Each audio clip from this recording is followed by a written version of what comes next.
জামিন পাবার অধিকার, মামলা লড়ার অধিকার থেকে আমরা বঞ্চিত হয়েছিলাম। দেশের পক্ষে কথা বললে গুম হয়েছে, নৈতিকতার কথা বললে গুম হয়েছে, যে কোনো কথা বললে গুম হয়েছে। সংগ্রামী সাথী ও বন্ধুগণ, আপনারা জানেন দীর্ঘ 17 বছর একটি সরকার, খুনি হাসিনার সরকার, গণহত্যাকারী সরকার বাংলাদেশকে জিম্মিকরণের মাধ্যমে বাংলাদেশের প্রতিটা সেক্টরকে তারা জিম্মিকরণ করে রেখেছিল। মানুষের ভোটের অধিকার, ভাতের অধিকার এবং মানুষের মানবাধিকার, এই সব অধিকার থেকে বাংলাদেশের জনগণকে তারা বিচ্ছিন্ন করে রেখেছিল। 2009 সাল থেকে 2023 সাল পর্যন্ত আমরা দেখেছি বাংলাদেশের মানুষকে নির্যাতন নিপীড়ন চালিয়ে বাংলাদেশের মানুষের বাক স্বাধীনতা রুদ্ধ করা হয়েছিল।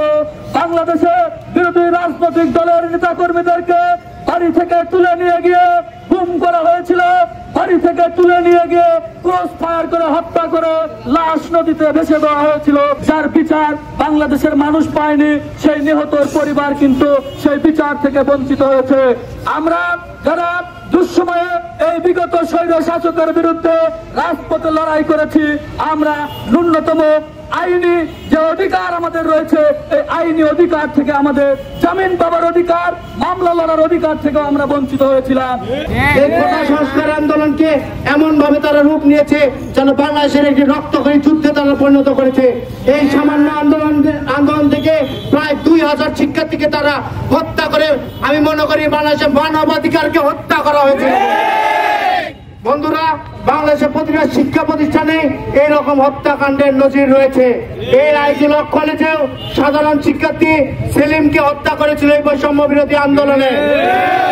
আমরা আজকে মানববন্ধন থেকে বলতে চাই, খুনি হাসিনাকে ভারত থেকে নিয়ে এসে বাংলাদেশের জনগণের সামনে এর বিচার করা হবে। বন্ধুরা, দেশের পক্ষে কথা বললে গুম হয়েছে, নৈতিকতার কথা বললে গুম হয়েছে, যে কোনো কথা বললে গুম হয়েছে।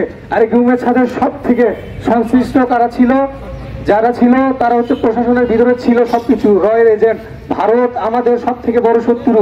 এই ভারত আমাদের প্রশাসনের ভিতরে মানুষজন দিয়ে তাদেরকে গুম করা হয়েছে তাদের দেশের বিরুদ্ধে, যেন আমরা সেভাবে মাথা চাড়া দিয়ে উঠতে না পারি।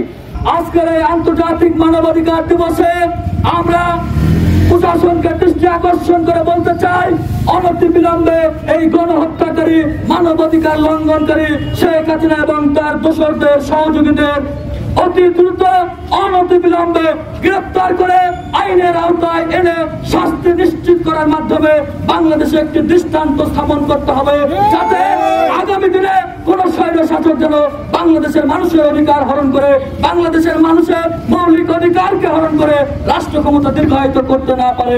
এক যুগেরও বেশি সময় আগে সাংবাদিক সাগর রুনি হত্যা হয়েছিল। সেই হত্যার তদন্ত প্রতিবেদন 111 বার পিছিয়েছিল, তাও সেই শেখ হাসিনা সরকার সাগর রুনি হত্যার সঠিক বিচার করতে পারেনি। তথাকথিত ক্রস ফায়ার, গুম, খুন, ধর্ষণ সহ শারীরিক এবং মানসিক অমানবিক নির্যাতনের মাধ্যমে এই বিএনপির 1500-ও অধিক নেতাকর্মীকে তারা হত্যা করেছে।